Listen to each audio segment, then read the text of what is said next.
Welcome to Horrible Pronunciation Airlines. I'd like to welcome all passengers on board of our aircraft. Please store your luggage in the overhead compartments, fasten your seatbelts, and enjoy your flight. Hello and welcome back to Pola Accent Maker, your professional traveling accent coach. Today I've decided to continue the topic of traveling, but this time we are going to analyze the words regarding aviation and traveling by plane. That's why I'm dressed up so beautifully to identify myself with the members of the CC, so the cabin crew.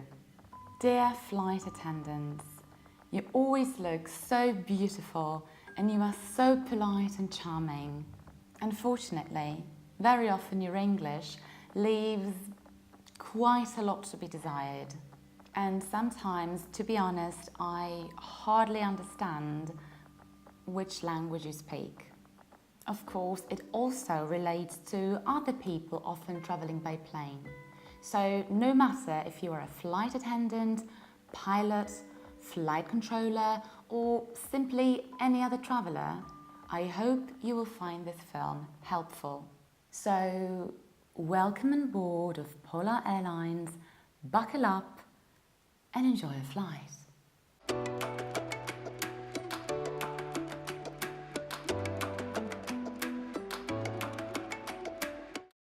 Let's start with our keyword, which is, and now, not airport, not airport, not airport, no.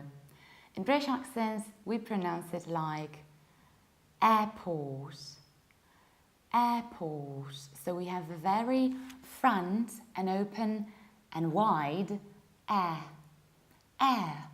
airport. We have then a very long O and we don't pronounce the middle R. So we say airport, airport. Whereas in American accent, we pronounce it like airport, airport. So we have a very flattened American A. Then we have R, which is very articulate and juicy. And then we pronounce final R from port, contrarily to the British accent. Airport, airport, airport, airport. And let's take a look at a super popular example, which is smoking is strictly prohibited at the airport. Or in American accent, smoking is strictly prohibited at the airport. And our next word, or rather next words, are these ones.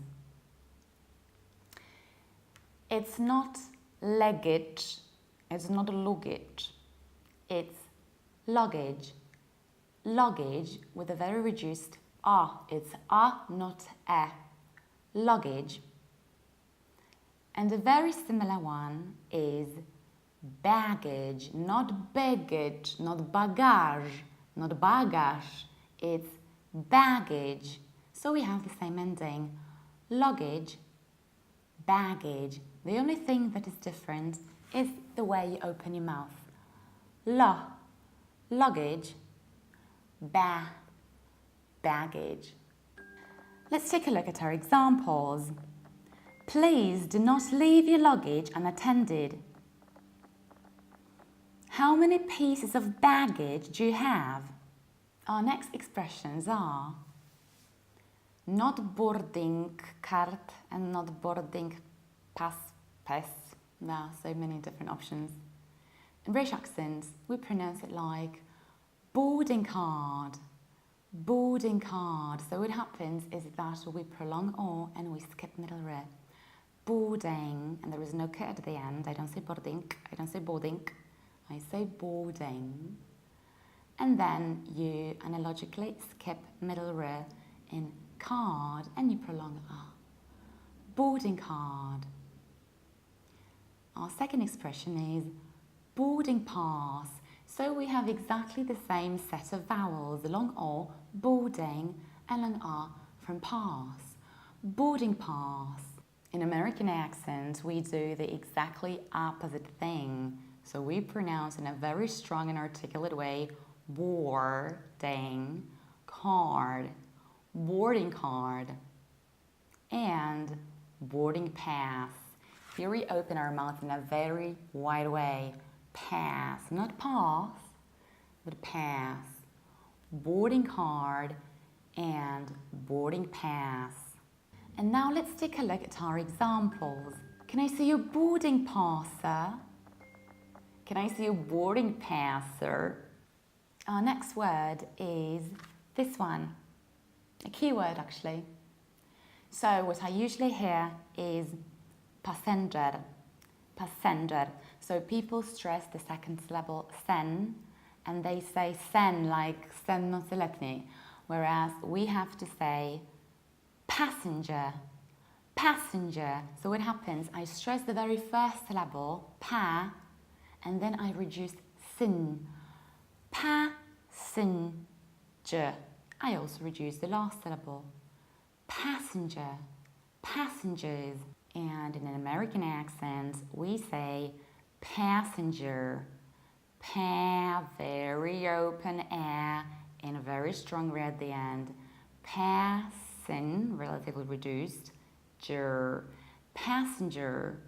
Passengers. Now let's listen to this ultra-popular sentence. Passengers travelling to London are kindly requested to proceed to gate number 4. Or in the American accent, passengers travelling to New York are kindly requested to proceed to gate number 4. And now, this expression you hear every single time you're on the plane. I usually hear it pronounced like fasten, fasten your seatbelts, whereas in the very first word there is no T. We don't say fasten, and we don't pronounce this ending in a very strong way. We say fasten, syn, like in Polish, syn, mój syn, nie moja córka. Fasten, fasten. Fasten your seatbelts. Or in an American accent, we say fasten. So instead of long R, we have ash, fasten. But as you can hear, I skip T and I reduce the ending. Fasten your seatbelts. If you particularly don't like this expression, I can give you 2 synonyms that you can use interchangeably. Instead of saying fasten your seatbelts, you can also say buckle up, which is used a bit more often in the United States, or you can also say belt up. So fasten your seatbelts is equal to belt up or buckle up. Our next word is this one, and it simply means toilet, although you will see this word on the plane. How to pronounce it? Lavatori, lavateri, lavatri, lavatari, lavatory. So, in British accent, we say lavatory, lavatory. So what happens is that we skip O, we reduce it, and you say tree like, what a beautiful great tree. Lavatory, lavatory. However, in the American accent, we do something totally opposite. We pronounce it like lavatory, lavatory. So you don't reduce the ending, but actually you pronounce it fully. Lavatory, Tori, like Tori Spelling, the actress who used to be one of the main characters of the super famous series of the 90s, Beverly Hills 90210. Did you used to watch it like me? Brandon, Brenda, Steve, Kelly, Donna, exactly, that was Tori Spelling.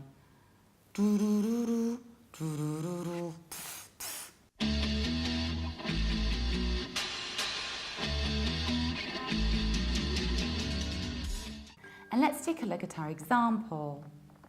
During the takeoff, all the lavatories will be locked. During the takeoff, all the lavatories will be locked. Now our next keyword is this one. It is not landing, landing. It is landing, landing, with a very broad A, not a,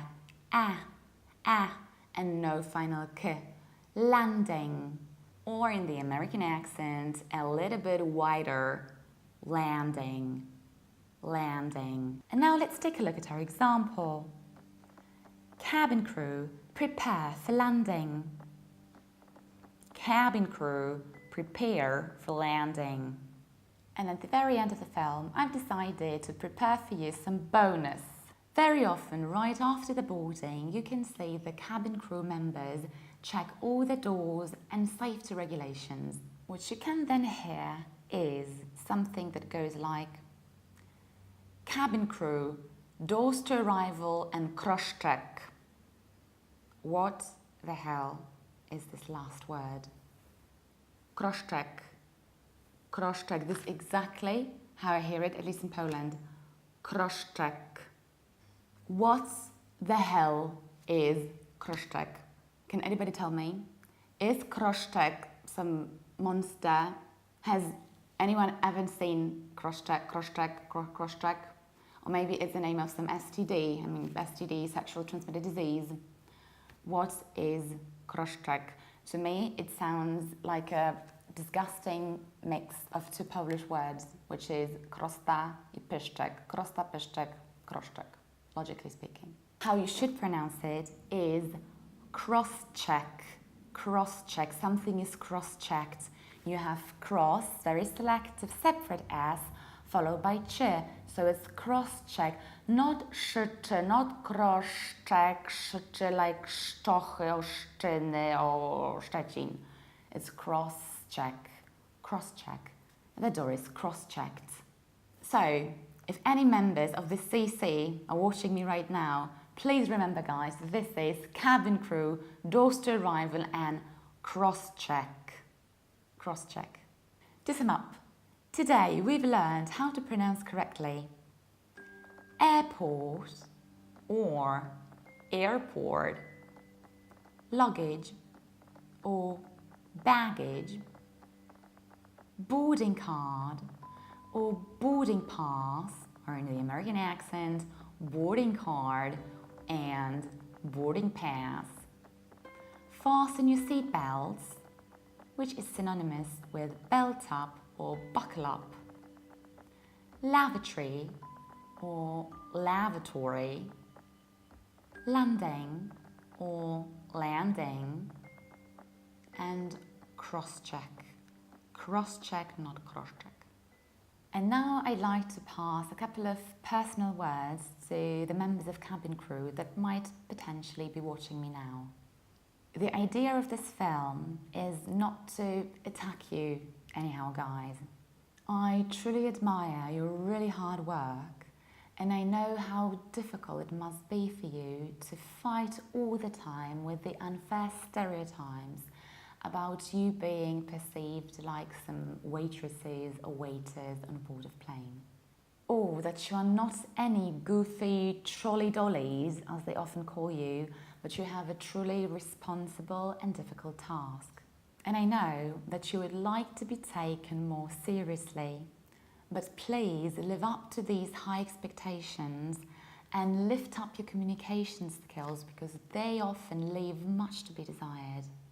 If you want to be taken seriously or more seriously, please act accordingly, behave accordingly, and speak accordingly.